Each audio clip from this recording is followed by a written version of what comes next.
আসসালামু আলাইকুম। ইয়াপ। আসলে সালামের উত্তর তো ইয়াপ না, ওয়ালাইকুম আসসালাম। ওকে, ওয়ালাইকুম আসসালাম।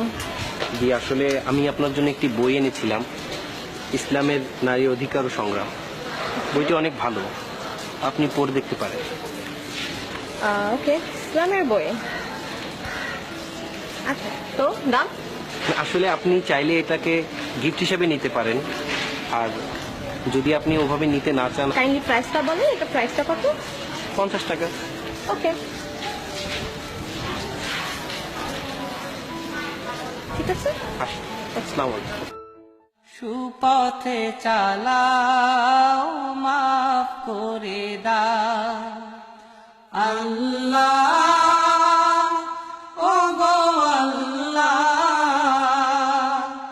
ক্ষমা করে দাও, মাফ করে দাও, ক্ষমা। আসসালামু আলাইকুম ভাই, চলেন আমরা একটু সালাত আদায় করে আসি। ভাইয়া এখন তো প্যান্টটা ঠিক নাই, তাই নেক্সট টাইম করবো। ভাইয়া চলেন, আমরা চলেন একটু সালাত আদায় করে আসি। আপনার তো বুঝতে হবে আমার প্যান্টটা ঠিক নাই।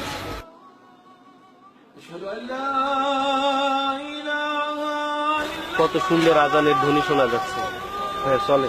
আসলে ভাইয়া সময় নাই, একজনের জন্য ওয়েট করতেছি। ভাইয়া 5 মিনিট লাগবে নামাজ পড়তে। ঠিক আছে ভাইয়া, বলছেন অবশ্যই করবো। আল্লাহর ঘরে যাচ্ছি। অবশ্যই করবো, একটু ইমার্জেন্সি হ্যাঁ, আমার চলেন কাজ ভাইয়া। আছে ভাইয়া। অবশ্যই অবশ্যই চলেন যাবো। আপনি ভাইয়া। বলছেন, খুব ভালো লাগছে। যতদিনে জীবন বিনা বাজিবে, সুপথে চালাও মা। আজ আবার কি হলো জনাব সাইকেল? জানি প্রতিবার যখনই আপনার চেইন পরে কোনো না কোনো সুখবর তো আসে। তো আজকে কি সুখবর বলেন তো? হ্যাঁ, আমি গরিব মানুষ, 2-4 পয়সা বই বিক্রি করে যা পাই তা দিয়ে বেশ চলে যায়, কিন্তু আপনাকে তো 2-3 ফোঁটা মোবিল ছাড়া কিছুই দিতে পারি না। কি করব বলেন? আচ্ছা, একটা কথা বলবেন, আমি যেদিন মরে যাব সেদিন আপনার পিছন থেকে ভাতটা চলে যাবে না?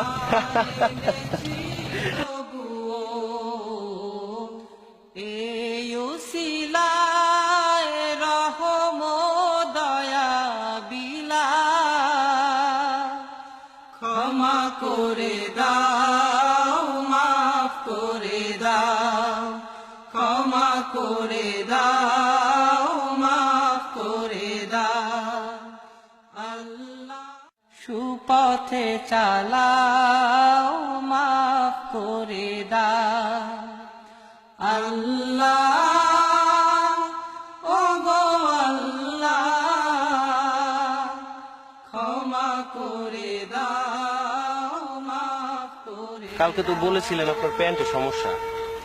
চলেন আজকে আমরা সালাদটা আদায় করে আসি, আজানের ধ্বনি শোনা যায়। ভাইয়া ভাই এখন তো আমার কিছু কাজ আছে, আমার দাওয়াত আছে এক জায়গায়, ওখানে যেতে হবে। ভাইয়া বেঁচে থাকলে তো কত দাওয়াত খেতে পারবে। চলেন, নামাজ পড়ে নিব, একটু আল্লাহর ঘরে চলে নিব ভাই, পড়ে নিব। এই একটু দাওয়াত আছে, ওখানে যাইতে হবে আমার।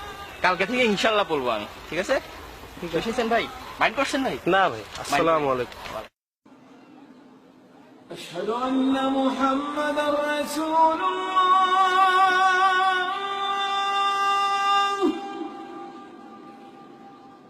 আব্দুর রহমান, রহমান, চিনতে পেরেছেন? জি, ঠিক চিনতে পারলাম না। আমি ওই যে স্টেশনে ইসলামের বই। ও আচ্ছা আচ্ছা, হ্যাঁ বলেন। আপনাকে কিছু প্রশ্ন করার ছিল, যদি আপনার সময় হয়। আচ্ছা, ওই দিনের পর আমি আপনার অনেক খবর নিয়েছি, খবর নিয়ে জানতে পেরেছি আপনি অনেক সম্ভ্রান্ত পরিবারের একজন মানুষ, বুয়েটের স্টুডেন্ট ছিলেন। হঠাৎ আপনি এই প্রফেশন, বই বিক্রি করছেন। আসলে কি বলবো, বই বিক্রি করা আমার পেশা না। আমি সবাইকে বই উপহার দেই, তবে মাঝে মাঝে নিজের পকেট খরচের জন্য 2-4 পয়সা নেই, এই আর কি।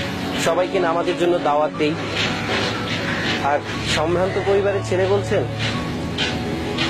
আমি হয়তো একটি সম্ভ্রান্ত পরিবারের ছেলে হতে পারি, কিন্তু শত চেষ্টা করেও আমি আমার পরিবারে থাকতে পারলাম না। জানেন, আমার পরিবারে আমার মা বাবা সবাই আছেন। প্রতিদিন আমি আমার মা বাবার খেদমত করে তারপরই বাসা থেকে বের হই। কিন্তু আমি বাসায় কখনোই খাই না, বাসার কিছুই পড়ি না, কারণ আমার বাবা মা তো বেনামাজি। আমি বেনামাজি রান্না খেতে পারবো না, তাদের সাথে একসাথে থাকা আমার পক্ষে সম্ভব না।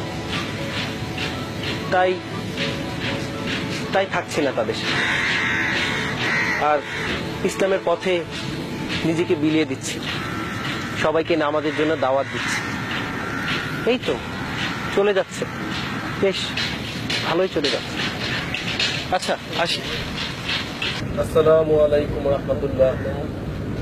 আসসালামু আলাইকুম রহমতুল্লাহ।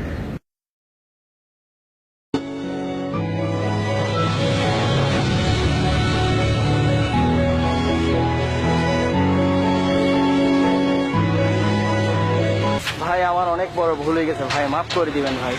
ভাই ভুল বুঝতে পারছি ভাই, এখন থেকে নিয়মিত নামাজ পড়বো ভাই। ভাই আমার কাছে ভাই ভুলের কিছু নাই ভাই, সব ওই আল্লাহ তাআলার খেলা। ঠিক আছে ভাই, আপনি ভাই রেগুলার নামাজ পড়বেন, ইনশাল্লাহ ভাই নামাজ। আল্লাহ তাআলা আপনাকে হিদায়াত দিবে।